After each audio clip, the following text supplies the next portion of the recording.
Hello, welcome back to the channel. This is a bit of a white morning. Not a huge amount of snow, just a little dusting. Apparently we're forecast to have more. Fingers crossed it don't come, because this stuff is a pain in the ass. As you can see, everything around here is white. But, as I said, it's just a little bit. So, I saw it start last night. And I was like, oh, this might not be good. But, it is what it is. At least, we're just having a break from rain. Because down here, I don't know what everyone else has got. It is absolutely drenched. But it's not stopping Wolfie wanting to chase a ball. Nothing stops a dog wanting to chase a ball. Unless he sees, unless he sees sheep or cows, then he's pretty keen to work. But otherwise, now it's like, he knows I go around here first in the morning, so he is waiting. So, open this big door. I've got loads of catch up to do, as usual. One day I might have a video where I actually have to get to talk about something other than catching up, because we are completely down on stock. Fella going Snow is melted pretty quickly. We have had a shower in the last hour and a half since I last chatted on camera. Now I've got to run errands for a minute. By running errands, I've got to whip off to Wednesday, because basically we've run out of plastic and or bale twine, string, whichever way you want to call it, for the factory. So I've got to shoot off and get that, which wasn't really on my plans for today, but it's got to be done.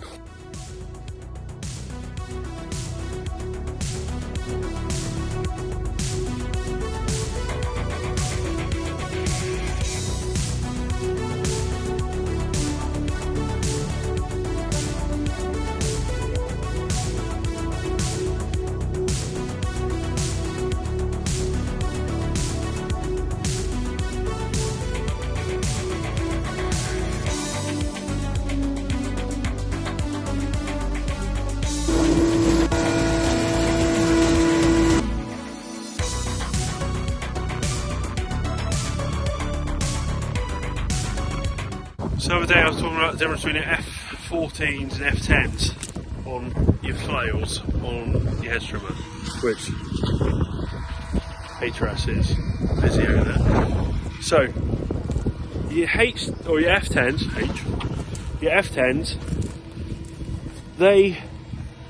I don't know if you can see here enough, they really nibble it off, everything's very neat. If I take in here, neat cuts, the way it glances. See there? Now an F14, if it hit, see if I can find a bit of wood here.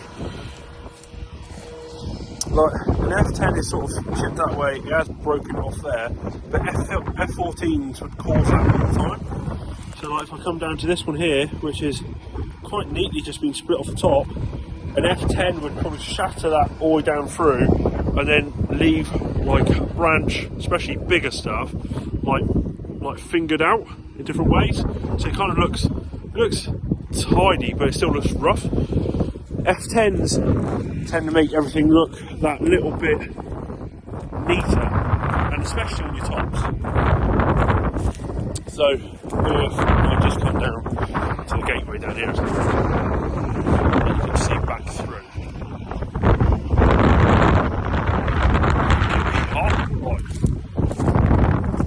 So look at this neater, finer finish on the top and on the sidey head, which is it's a better finish. Not necessarily the best flail, but it's a better finish, because if you're cutting a lot of 2-year, 3-year growth, an F10 is you're just going to be breaking them for fun. You want to go F14s. I can see why McConnell have done it. Having a rotor setup with F10s is a lot better, for the motor, the hydraulic motor. You're less likely to run or wear the hydraulic motor out. We don't obviously keep machines around it long enough to wear them out, so it's not such a big problem for us. But if you're investing in a piece of kit, you know, for long term, something you might want to think about, that if you go F14s, you might burn the motor out. You might not, depends what you're hitting. If you keep hitting big stuff all the time, that excess force is going to constantly be going back through the motor, if that makes sense. Because every time your rotor speed slows down because you've hit something hard, there will be, even with valves in place to stop it, there will be back pressure going back through that motor. So it's just something for everyone to think about. As HRS was up trimming, I thought I would come and have a look at all this and have a bit of chat about it. Especially when all I'm doing at the moment is baling hay. And as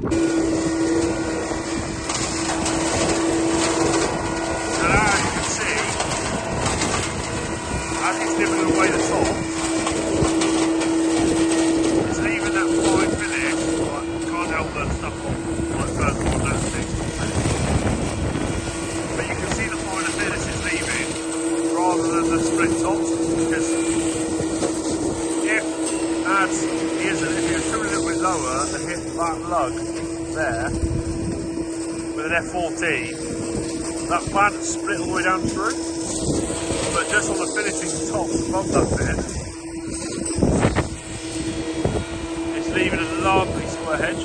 And then we can go into talking about all sorts of things, because we used to have an Aussie, very different trimmer.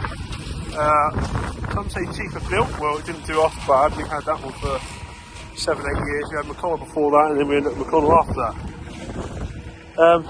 I have seen the Razorback hedge trimmers, which look quite something. Don't know a lot about them, but like anyone that has a McConnell, a Spearhead, a Bomford, they're all built in the same factory. So you know they're pretty much the same, other than different paint, maybe the odd change, but otherwise the same hedge trimmer. So not going to shout out and say McConnell's best, because there's 3 hedge trimmers built in the same factory, and suppose people say their hedge trimmers aren't bad. And also the Razorback hedge trimmer, which I've seen a bit of, not investigated enough, but you know, always got to be looking. Now I'm going to get back down to the shed, because I can see, even though all the snow is melted from this morning, I don't know if you can see over there, that's all snow drift right now, which has just come back in. So hopefully it stays over there and doesn't come over here, because it just makes everything a little bit harder. But the ground isn't as bad as we thought. It's leaving a print, but we're getting edge to it. On another note, it's been the end of the day. Hay's been brought down from another yard. Finally, the big bale hay is out of this bloody shed. So that's done. Cleared, gone. So now we're starting to stock this shed up with small bales, which for us is going to look lovely, because we've been so used to it being empty of small bales and small bales scattered everything else, scattered around the rest of the yard, that we haven't, it just doesn't feel right, if that makes sense. There's like too much space in here when it should be like completely full of little bales basically. So all in all, today has been a pretty successful day, really. We are slowly catching up. We're having a little bit of a problem with fuel taking ages to get here on for some reason. I don't know why. I don't think it's a fuel shortage, but we seem to have to be waiting longer than well, we feel we should. Other than that, I'm going to hit some topics soon in the next video, things that are doing my head in. And I think I said that in the last video, but it's something I'll probably do when I'm on the road and I've got sort of time to sort of chat and go through my thoughts. But thank you guys for watching. Hope you enjoyed this little vid. Some little notes to take away on mine and our thoughts on hedge trimmers. If you'd like to see any more of us, you can find us on Instagram, Facebook, Snapchat and Twitter. The merch that we had on eBay, that is going to be dropped in price in a minute to clear it. So if anyone wants any of that. Other things to note, not a clue right now. All I can say is I hope all of you are having a good 2023 so far, and you're enjoying it. Fingers crossed. So I'll see you in the next video. Cheers.